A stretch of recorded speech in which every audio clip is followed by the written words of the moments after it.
She told me to leave.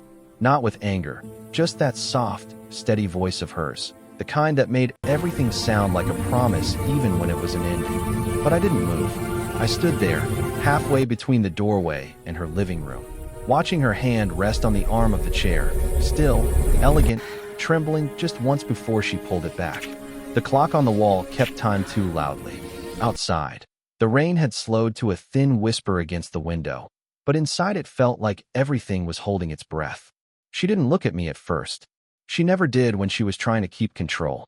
Her hair was still damp from the shower, strands of silver and dark brown catching the lamplight, framing a face that carried both strength and a quiet kind of exhaustion. The kind that only comes from years of keeping too much inside. When she finally did glance at me, it wasn't long. Just enough. Her eyes met mine, and something in my chest stumbled. "Don't make this harder," she said, and the way she said harder made me want to stay more. I nodded, or tried to. My throat felt dry. I just didn't want to leave things like this. Her lips pressed together, almost into a smile, but not quite. "There's no other way, is there?" She was older, yes, mid-40s, maybe, but that wasn't what drew me in. It was the calm she carried, the way she filled a room without trying to. There was nothing performative about her. She didn't chase attention. She just was, and that was enough to disarm me. I walked closer, just a step, maybe two. The air between us seemed to shift, heavier somehow. I could smell her perfume, faint and warm, like something caught between jasmine and rain. "You shouldn't," she said quietly. "I know." My voice sounded rough, too honest. Her hand brushed mine, maybe by accident, maybe not. Her skin was warm, and the contact sent something sharp through me. I didn't even breathe. Neither did she. A silence settled, the kind that hums beneath the surface. Wait. To become something else. "You're too young to make a mistake like me," she whispered, and it wasn't cruel. It was protective. "I don't think it would be a mistake." She turned her head then, finally meeting my gaze. I'd never seen eyes hold that much. Fear, curiosity, the echo of something she didn't want to admit. "You don't know me," she said. "I've been trying to," I answered. Her laugh was quiet, almost a sigh. That's the problem.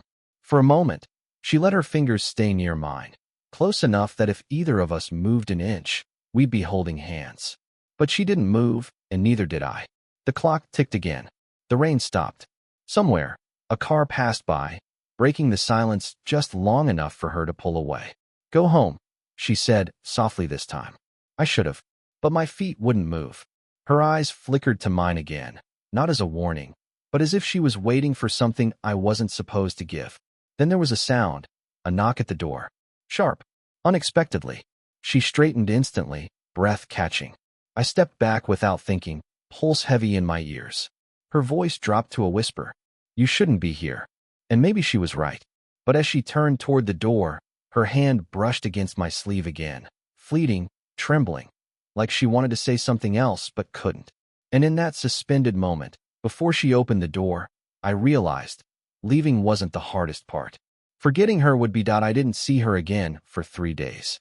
Not because I didn't want to, because she made sure of it. She canceled class, switched her office hours, did everything she could to rebuild that invisible line between us. And yet, on the 4th evening, she called. No greeting, no explanation. Just, "Could you help me with something at the gallery?" Her voice sounded composed, but underneath it, there was that thin thread of hesitation again. The same one that had stopped her hand from staying in mine that night. When I arrived, the small art studio was half-lit, gold lights spilling over unfinished canvases, dust drifting like slow rain. She stood near the window, hair tied loosely, sleeves rolled to her elbows. "Thanks for coming," she said without turning around. Of course. My voice came out too fast. I pretended to look at the paintings instead of her. But the truth was, everything in that room, the smell of oil paint, the low hum of the heater, felt like her. She pointed to a frame leaning against the wall. "Can you hold this while I secure it?" I nodded, stepping closer. She leaned in, reaching past me for the frame's edge. Her shoulder brushed my chest. Light, accidental, but enough to pull the air from my lungs. "Sorry," she murmured. "It's okay," I said, though my voice cracked halfway. She smiled, faintly. "You're terrible at pretending you're not affected." "I'm trying to be respectful," I said. Her hands froze for just a second on the frame. You think that's what this is? I don't know what this is. That silence again, charged but fragile. She turned, finally meeting my eyes, and for a moment, neither of us looked away. The light caught the fine lines at the corner of her mouth, the tiredness she carried like an old secret. Do you ever get lonely? I asked before I could stop myself. Her expression softened, and I knew I'd touched something she didn't show people. Sometimes, she said, but loneliness is safer than regret. I wanted to ask her what she regretted, who had left her that made her build these walls so carefully. But I didn't. You could see it in her, the way she glanced away whenever something got too close. I adjusted the frame, just to have something to do. My hand brushed hers. She didn't pull away this time. You remind me of someone, she said quietly. Someone you used to love? Her lips parted, as if to answer, then closed again. She stepped back, arms crossing loosely. Someone I should have never let close. The words hung between us, heavy and tender all at once. I wanted to say I'm not him, but I didn't. Instead, I moved closer, not too much, just enough that she could feel my presence. You don't have to keep pushing everyone away. Her eyes met mine, steady now, searching. And you don't have to keep trying to fix what you don't understand. Her breath brushed against my cheek as she said it. Warm, soft, too near. We stood like that, neither touching, neither moving, while outside, the city went dim, and the room filled with the low hum of quiet that wasn't uncomfortable anymore. Her fingers finally lifted, hesitating midair, before resting lightly on my sleeve. Hold it there, she said, but her tone wasn't about the painting anymore. And I did. For just that moment, I held everything. Her nearness, her fear, the unspoken pull that neither of us dared to name. The next time it happened, it wasn't planned. It was late again, the kind of late that makes the world smaller, quieter, more dangerous. I'd stayed behind after everyone left the studio, claiming I had work to finish. She was still there, sorting through canvases, pretending not to notice me. Shouldn't you be home by now? She asked, not looking up. I could ask you the same thing, I said. That earned me a small smile, the kind she tried to hide but couldn't. You're impossible. Maybe. The heater rattled softly. Outside, the streetlights flickered through the blinds, striping her face in gold and shadow. She looked tired again, not from work, but from the constant holding back. I walked over, setting the last of the brushes on the counter. You don't have to keep pretending I'm not here. Her hand still midair. You don't know what you're asking. Maybe not. But I know what I feel when I'm near you. She exhaled slow. You shouldn't say things like that. Why? Because it's wrong. Because it's not simple. She turned then, suddenly, and the space between us disappeared. I could see the small scar near her lip, the faint pulse in her throat. My chest tightened. My hands wanted to reach for her, but I didn't. Not yet. Then her phone buzzed. The sound cut through everything. She stepped back fast, fumbling to silence it. A name flashed across the screen, Thomas. Her face shifted, her voice steadied. It's my ex-husband, she said, without looking at me. Oh, he still thinks, he still checks in sometimes. She slipped the phone into her bag. Old habits die hard. Do you want me to go? She hesitated. No, just give me a second. The seconds stretched anyway. She stood by the window, watching her reflection more than the view outside. I watched her watching herself, and it felt like she was trying to remember who she was before I complicated things. When she finally turned back, her voice was quiet. You remind me of the way I used to feel about the world. Before everything got careful. Maybe being careful isn't always safe, I said. She didn't answer. Instead, she moved closer, slow enough that I could hear the soft rhythm of her breathing. My pulse matched it, uneven and heavy. You should really go, she whispered, though her hand was still on my chest. I can't. Don't say that. She looked up at me then, really looked, and something in her eyes wavered. For a heartbeat, she leaned in, close enough that her breath brushed my jaw. My hand almost rose to her face, almost. But the studio door creaked open. A voice, familiar, distant, called out, "Hello? Ms. Laurent." We both froze. It was one of the interns. She stepped back so fast the air between us broke. My pulse wouldn't settle. The intern's footsteps echoed closer, stopping just outside the hall. She lowered her voice. "Please," she whispered, "don't let them see you here." I slipped behind the partition, half hidden in shadow, heart pounding loud enough I was sure it could be heard. The intern poked their head in. "Oh, sorry, didn't know you were still here." "It's fine," she said too quickly, just finishing up. When the door shut again, silence filled the room, thicker than before. She turned toward me, eyes wide, lips parted like she might say something, might break. But instead, she stepped closer. Her hand brushed mine, not by accident this time, and stayed there, trembling just slightly. "We can't keep doing this," she whispered. "Then tell me to stop." She didn't. The distance between us vanished again. Not a kiss. Not yet. But the kind of closeness that changes everything. Her forehead rested against mine. Neither of us moved. And in that quiet, dangerous space, resisting her felt harder than breathing. It had been a week since the night in the studio. 7 days of pretending. 7 days of silence that felt heavier than any words we could have said. When she finally texted me, "I need to see you," it didn't feel like an invitation. It felt like surrender. She opened the door before I even knocked. The apartment was dim, only the kitchen light on, washing her in soft gold. She looked different, tired, maybe, or just unguarded. "I shouldn't have called you," she said. "But you did," I answered. She hesitated, as if she'd rehearsed a dozen other openings before this one. "I thought I could handle it." "I can't." Her voice cracked on the last word.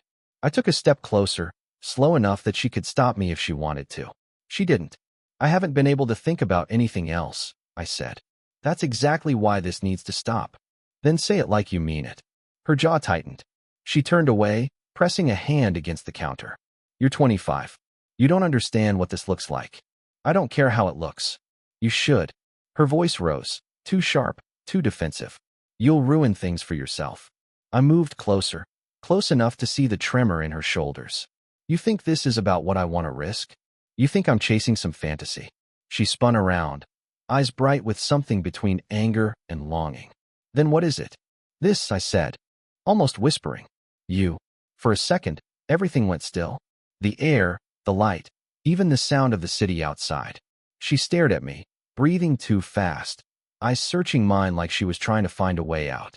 Then her hand lifted, almost without thought, brushing a stray strand of hair behind her ear. I caught the motion, caught her wrist before she could pull away. "Don't," she said weakly. "Why?" "Because if you touch me again, I won't stop you." Her confession hit the air like static. Neither of us moved. My thumb traced the inside of her wrist, feeling the quick flutter of her pulse. She closed her eyes, breath uneven. "You're making this harder than it needs to be," she whispered. "No," I said softly. "You just keep pretending it's supposed to be easy." When she looked up again, something in her gave way. The distance that had always lived between us, the years, the rules, the fear, it thinned until there was only her breath against my neck, her voice barely there. "You don't know what you're doing to me," she said. "I think I do." Her hand came up to my chest, fingers curling into my shirt. My own hand moved before I could stop it, brushing her hair back, fingertips grazing the side of her neck. She leaned in, just enough for me to feel the warmth of her lips near mine, her breath catching halfway between a sigh and a warning. We hovered there, heartbeats, inches, everything hanging in balance. And then, a knock. Sharp, jarring, too real. We both froze. Her eyes widened, panic flickering behind them. "Don't move," she whispered. Another knock. Louder this time. Her hand slipped from my chest, but the space between us stayed electric, trembling, alive. "Who is it?" I asked, voice barely audible. She didn't answer, just looked at me with that same wild, unspoken thing burning between us. And before she turned toward the door, she said it. Low, urgent, impossible to mistake. "This can't happen again." But the way her lips brushed mine on that last word told me it already had. The knock from that night didn't just end the moment, it rewrote it. When I left her apartment, she didn't say goodbye. She didn't even look back. The next morning, she didn't show up to the gallery. By afternoon, I found out why. Her name was on the university bulletin board, not as faculty advisor, but under a notice, on indefinite leave. I shouldn't have gone to see her. I knew it even as I climbed the stairs to her building. But knowing didn't stop me before, and it didn't stop me now. When she opened the door, she looked smaller somehow. Not fragile, just worn, like she'd been holding her breath for too long. "You shouldn't be here," she said softly. "You said that last time too. This time I mean it." She stepped aside anyway. The apartment smelled faintly of paint thinner and coffee gone cold. Papers scattered across the table, resignation forms, maybe. A half-written letter. Did someone find out? I asked. She hesitated, then nodded once. The intern. They saw you leaving that night. My stomach dropped. Did they say anything? Not yet. But they will. She leaned against the counter, arms crossed, eyes distant. They think I'm involved with you. I swallowed hard. Aren't you? That made her look at me. Really look. And I almost wish she hadn't. There was anger there, yes, but underneath it, something close to fear. You think this is a joke? She said. You could lose everything. And I. She stopped, breath trembling. I already have. The silence that followed wasn't clean. It hummed, raw and uneven. I stepped closer, my voice quieter now. Then why didn't you lie? Why didn't you say it wasn't true? Her answer came slow, careful. Because I couldn't. That hit harder than anything else. I moved again, until we were close enough that I could see the faint shimmer of tears she refused to let fall. You still want this, I said, not asking. Her breath hitched. Wanting doesn't make it right. No, I said. But it makes it real. She turned away, pressing her hands against the counter like she needed to steady herself. Her shoulders were trembling. When she finally spoke, it came out low, uneven. There's something I didn't tell you. I waited. I was married to one of your department heads. The words landed like glass breaking quietly. He left a year ago, she continued, voice shaking. But his name still carries weight. If they find out about us. I didn't let her finish. It's not about them. It is, she said, spinning toward me. It always will be. For a heartbeat, we just stared at each other. I could feel the pulse in my throat, the nearness of her, the static that never left us. Then she brushed past me. Too close, her shoulder grazing mine. The contact was small, accidental, but my whole body reacted like she'd touched a nerve. She stopped by the window, her reflection ghosted in the glass. Every time I tell myself to end this, I find another reason not to. Then don't. Her hand pressed flat against the glass. You don't understand, she said. It's not just fear. It's shame. It's wanting something I shouldn't want anymore. I moved behind her, close enough to feel her warmth through the air. Then we're both guilty. Her reflection met mine, her eyes soft, haunted, almost breaking. For a long moment, no one moved. Then she whispered, barely audible. I'm not sure I know how to stop. And when she turned around, her hands trembled, not from fear this time, but from wanting something she finally stopped pretending wasn't there. It was raining again, hard this time, relentless, the kind that made the city blur into light and noise. I hadn't planned to see her. I told myself I wouldn't. But when I saw her standing outside the gallery, coat pulled tight, waiting for a cab that never came, all that resolve unraveled in a heartbeat. She saw me before I spoke. Her expression flickered, surprise, then something deeper, something like relief. You shouldn't be here, she said, like a reflex. You keep saying that, I replied, stepping closer, and I keep showing up anyway. Her lips parted, but no words came. Only the sound of rain against the pavement, the soft hiss of passing cars, the faint tremor in her breath. When the cab didn't come, I gestured toward the gallery door. Come inside. Just for a minute. She hesitated, then nodded, small, reluctant, inevitable. Inside, it was quiet. The lights were dim, the air still smelling faintly of turpentine and old canvas. She set her wet umbrella aside, smoothing the damp strands of hair from her face. I watched her, every movement slow, deliberate, like she was afraid of what it meant to stay. I shouldn't have told you about my ex, she said finally. You didn't need that. I needed the truth. She turned, meeting my gaze. The truth doesn't fix anything. Maybe not, I said, but it's the only thing that feels real. She looked away then, toward the empty frames leaning against the wall, the ones we'd meant to hang together weeks ago. Her voice dropped to almost a whisper. I've spent half my life doing the right thing, she said, and the right thing never made me feel alive. I didn't move, not yet. And now, her eyes flicked back to mine. Now I'm terrified of what alive feels like. I took a step forward, then another. The space between us narrowed until I could see the fine droplets of rain still clinging to her lashes, the soft rise and fall of her chest. My hand lifted, slow enough for her to stop me, but she didn't. I brushed a strand of hair from her cheek, my fingers grazing her skin. She closed her eyes, just for a second, and that was enough. I can't keep running from this, I said. Then don't, she whispered, barely audible. Her voice cracked on the last word, and something inside both of us broke open. She stepped closer, her hand resting against my collar, trembling but certain. This will change everything, she said. I know. You'll hate me for it someday. I shook my head. I couldn't. She leaned in, not quite touching, just near enough that I could feel her warmth, her breath mixing with mine. The world outside disappeared. The rain, the noise, the rules. There was only the sound of her heartbeat, the tremor in her breath, the gravity between us. Then, quietly, like she was saying something sacred, she whispered, "If we do this, it's real. No pretending after." "I don't want pretending," I said. "I just want you." And then, finally, the distance collapsed. Not a perfect, cinematic moment, but a messy, trembling one. Her hand in my hair, my palm against her back, both of us breathing like we'd been holding it in for too long. When we pulled apart, the silence felt different, not empty, but understood. She looked at me, eyes soft, voice barely a breath. "Now you know why I told you to go." "I know," I said. "And now you know why I couldn't." Outside, the rain kept falling, the world still turning, but inside, something had already changed forever. Morning came quietly, the kind of quiet that feels earned. The rain had stopped sometime before dawn, leaving the world washed clean, silver light slipping through the window blinds.